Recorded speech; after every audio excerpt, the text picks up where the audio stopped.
तर धर्मेंद्र प्रधान यांच्या राजीनाम्यानंतर राहुल गांधींनी पंतप्रधान नरेंद्र मोदी आणि केंद्रीय गृहमंत्री अमित शहांवरती निशाणा साधला। दिल्लीतल्या आंदोलकांवरती झालेला लाठीचार्ज आणि त्यामुळे निर्माण झालेला कायदा सुव्यवस्थेचा प्रश्न या सगळ्यांसाठी अमित शहा जबाबदार असल्याचं राहुल गांधींनी म्हटलंय। तर पंतप्रधान नरेंद्र मोदींनी सुद्धा विद्यार्थ्यांची माफी मागायला हवी आणि विद्यार्थ्यांवरती हल्ला करणाऱ्या पोलिसांवर कारवाई करावी अशी मागणी राहुल गांधींची आहे।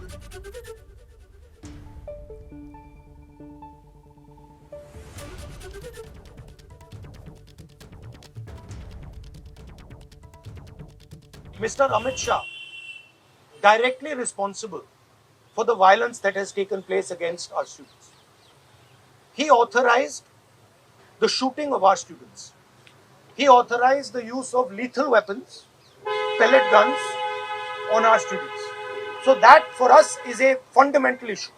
We will not accept our own forces shooting the future of India. जिन लोगों ने स्टूडेंट्स पर आक्रमण किया, अटैक किया, मारा, इम्प्लीमेंटर्स एंड ऑर्गेनाइजर्स, दोनों पर कार्रवाई होनी चाहिए और विजिबल कार्रवाई होनी चाहिए। स्टूडेंट्स को दिखना चाहिए कि ये लोग इस कारण पनिश हुए हैं। और दूसरी बात, जो मेन ऑपरेटर हैं सिस्टम के, नरेंद्र मोदी जी, उनको हिंदुस्तान के स्टूडेंट्स से अपॉलोजाइज करना चाहिए। तर दिल्लीतल्या विद्यार्थ्यांच्या आंदोलनाला यश मिळाले। तरुणांच्या मागण्या, जेन झीच्या मागण्या सरकारनं मान्य केल्यात आणि याच पार्श्वभूमीवरती उद्या दादर परिसरात ठाकरे बंधू आनंदोत्सव किंवा एक प्रकारे विजयोत्सव साजरा करणार आहेत। या संदर्भात एका पत्रकार परिषदेतनं ठाकरेंनी माहिती दिली आहे। धर्मेंद्र प्रधान यांचा राजीनामा झालेला आहे, त्याच्यामुळे ही युवा शक्तीची ताकद ही मोठ्या प्रमाणावरती उद्या मुंबईतून तमाम जनतेला किंवा तमाम दुनियेला आपण दाखवली पाहिजे। म्हणून उद्याचा जो काही मोर्चा आहे त्या मोर्चाच्या ऐवजी आपण काय नेमकं करतो ते राज सांगेल, पण उद्याचा कार्यक्रम हा असाच राहील जसा पहिला ठरवला होता तसा। उद्या शिवाजी पार्क मैदानामध्ये वीर सावरकर मार्गावरती तिथेच व्यासपीठ असेल। उद्या तिथून सिद्धिविनायकला जे जाणार होतो तर तिथेच असेल आणि तिथेच सगळेजण जमतील।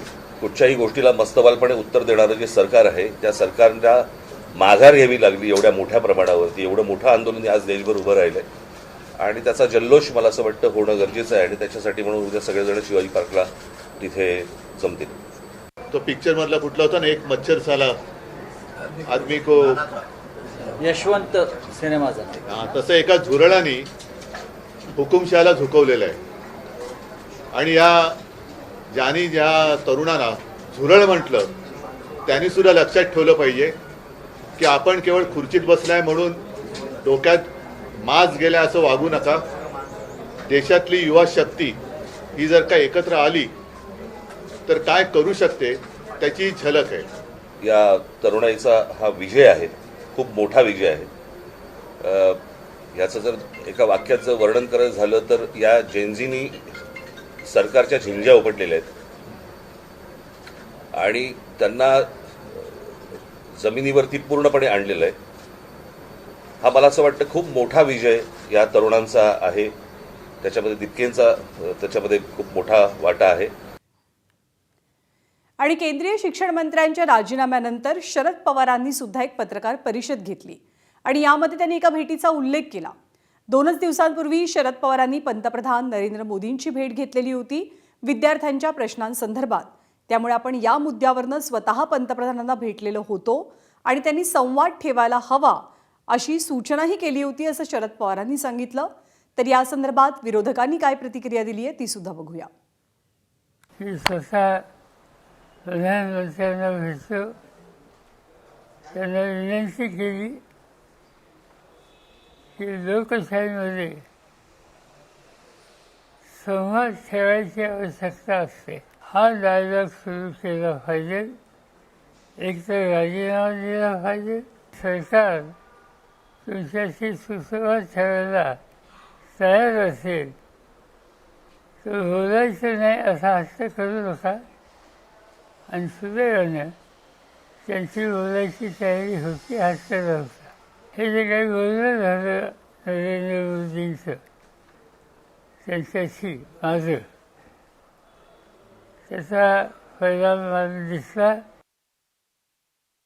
All across the country for the rights of students, for the reform of our education system. So now, I think this is the beginning, but I am really, really happy. I got a little bit emotional when I heard this news, because many times in these last 10 or 12 years, I have thought to myself, when are our young people going to wake up? Look what is being done to our country. हमारे देश के युवाओं को, Gen Z को बहुत बधाई.